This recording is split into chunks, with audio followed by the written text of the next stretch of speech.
मैं बबीता निषाद यूट्यूब के समस्त पारिवारिक जन समूहों को नमस्ते प्रणाम करती हूँ और निवेदन करती हूँ कि आप लोग भी हमारे चैनल को सपोर्ट कीजिए और लाइक शेयर सब्सक्राइब कीजिए और साथ सहयोग आशीर्वाद ये तो बनाए रखिएगा प्लीज़। आप लोगों के बीच में एक सोहर गीत लेकर आई हूँ, आप लोग सुनिएगा और बताइएगा कैसा रहा। देखे के कृषित मुख यशोदा के चेरी या पूछन लागे चेरी या पूछन लागे हो ललना सच कहो तू के ही कारण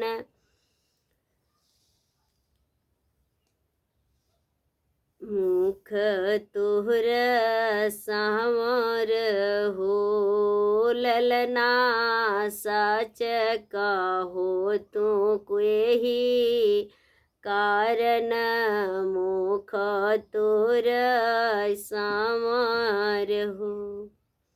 जो जो चेरिया पूछन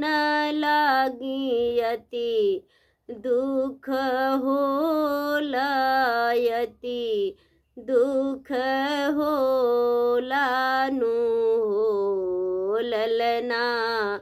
चेरिया तो चतु रसयानी खबर नंद दीह हो ललना चेरिया तो चतुर सयानी खबर नंद दीह हो सुन चेरिया की बात सुहावन बड़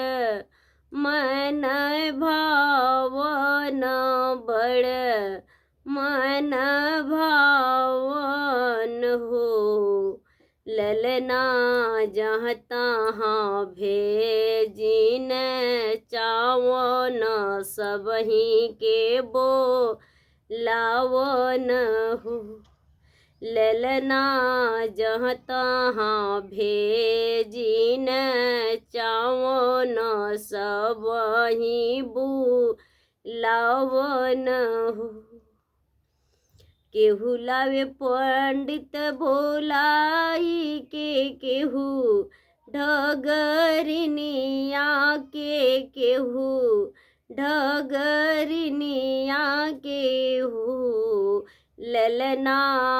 पंडित तो बैठे सभा बीच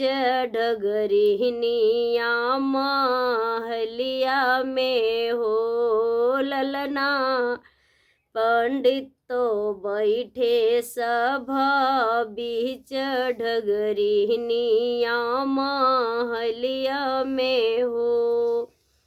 पंडित करे कि विचार मनहि मन हस बोले मन हसी बोले हो ललना यह दुष्ट लाना सुख साज दुज दुख पालक हो ललना ई तो दुष्ट लन सुख साजन दुख के हारन हो यशोदा पीड़ित भावनावा बिकल पलंग लेटी बिकल पलंग लेटीनु हो ललना धड़की धड़की कहरे छतिया कहबया धीरतियाई हो ललना धड़की धड़की कहरे छतिया कहबया धीरतियाई हो शुभ घड़ी शुभ दिनवा शुभ धनि लगनिया शुभ